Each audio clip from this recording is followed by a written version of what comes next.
Hello friends, this is Rudra. Welcome to Rudra Academy. So in this section we will study the historical background of our constitution. Historical background हर चीज का एक background होता है, एक culmination होता है, जो भी हम वर्तमान में देखते हैं उसके पीछे की एक हिस्ट्री होती है। वो हिस्ट्री क्या है, कब से ये शुरुआत हुई गवर्निंग, जो गवर्नेंस है। कॉन्स्टिट्यूशन क्या है, जो बेसिक लॉ है, किसी भी टेरिटरी को गवर्न करने का जो तौर तरीका है, जो फंडामेंटल लॉ है, उसे कॉन्स्टिट्यूशन हम कहते हैं। हम पॉलिटिकल भाषा में, तो उसकी एक हिस्टोरिकल बैकग्राउंड रही है। तो वो स्टार्ट होती है 1773 से।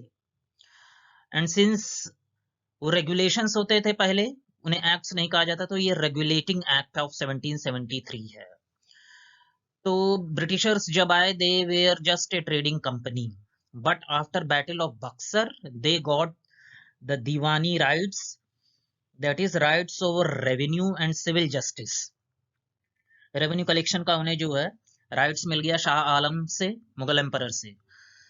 सो द ब्रिटिशर्स, जो पार्लियामेंट है, जो ब्रिटिश पार्लियामेंट है, ये एक पहला स्टेप था उनके तरफ से to govern the East India company.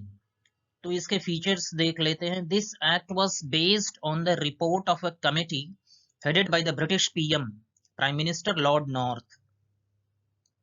It designated the governor of Bengal as the governor general of Bengal. मतलब कि एक सेंट्रलाइजिंग टेंडेंसी। अभी तक क्या था कि गवर्नर होता था, उसका मतलब केवल प्रभुत्व होता था बंगाल पर। मद्रास एक प्रेसिडेंसी होती थी, बंगाल एक प्रेसिडेंसी होती थी, बॉम्बे एक प्रेसिडेंसी होती थी, और तीनों इंडिपेंडेंट होते थे। तो तीनों प्रेसिडेंसीज के गवर्नर होते थे, जो उनका जो हेड होता था। लेकिन अभी इस रेगुलेटिंग एक्ट ऑफ 1773 से क्या कर दिया गया, गवर्नर जनरल का डेसिग्नेशन मिल गया गवर्नर ऑफ बंगाल को। दैट मींस वो सेंटर हो गया। It designated the governor of Bengal as the governor general of Bengal and created an executive council of 4 members to assist him, जैसे आज का कैबिनेट होता है।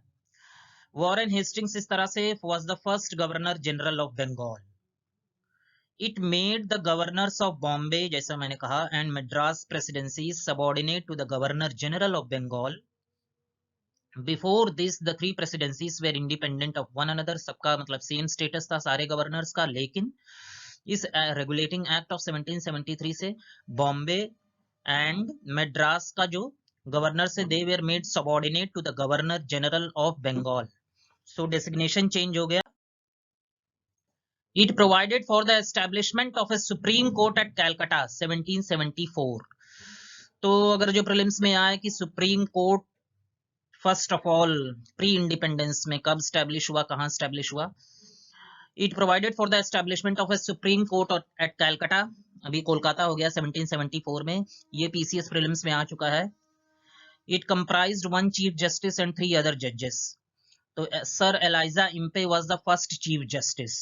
This fact is very important from the prelims perspective. Other 3 जजेस, उनके भी नाम है Chambers, Lemaistre and Hyde. It prohibited the servants of the company from engaging in any private trade और एक्सेप्टिंग प्रेजेंट्स और ब्राइब्स फ्रॉम द नेटिव्स। घूस लेना, presents लेना राजाओं से, जमींदारों से, प्राइवेट ट्रेड जो उनका आपस में है, उस सब का प्रोहिबिशन लग गया, पाबंदी लग गई। Now they will have to work only for the company.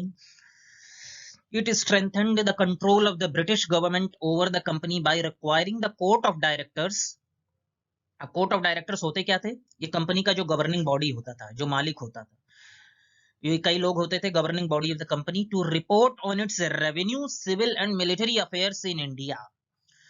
तो उनके जितने भी अफेयर्स थे, रेवेन्यू कलेक्शन का, सिविल जस्टिस का, मिलिट्री अफेयर्स का, जो भी उनका वॉर है, उन सब पे एक रिपोर्ट बना के उन्हें जो है ब्रिटिश गवर्नमेंट को जो है पेश करना होता था। अब सिग्निफिकेंस क्या है, इसका इंपॉर्टेंस क्या है, कि this act was of great constitutional importance. इसका कॉन्स्टिट्यूशनल इंपॉर्टेंस बहुत था, इसका संवैधानिक महत्व बहुत था, because it was the first step taken by the British government. ये एक पहला कदम था ब्रिटिश गवर्नमेंट के द्वारा to control and regulate the affairs of the East India Company. East India Company के जो अफेयर्स, जो काम काज थे यहाँ पर, उनके रेगुलेशन के लिए ये पहला कदम था। That is the governance of the East India company was put under British parliamentary control. It recognized for the first time the political and administrative functions of the company. Obviously constitution मतलब ही है, regulation मतलब ही है कि आप एक territorial power हो गए हैं और आपका एक पॉलिटिकल फंक्शन भी है, एक जिम्मेदारी भी है, एडमिनिस्ट्रेटिव फंक्शंस हैं। तो सो फार वो एक ट्रेडिंग बॉडी थी, अब वो पॉलिटिकल और एक एडमिनिस्ट्रेटिव बॉडी भी हो गई। It laid the foundations of the central administration of India. Why? Because Madras presidency and Bombay presidency, they were brought under the control, कह सकते हैं, subordinate to the Governor General of Bengal. उसका designation भी change हो गया. So this was the Regulating Act of 1773. We'll see the next acts in the next coming videos. Please like, share and subscribe. नहीं भी है तो भी कोई चलेगा सब.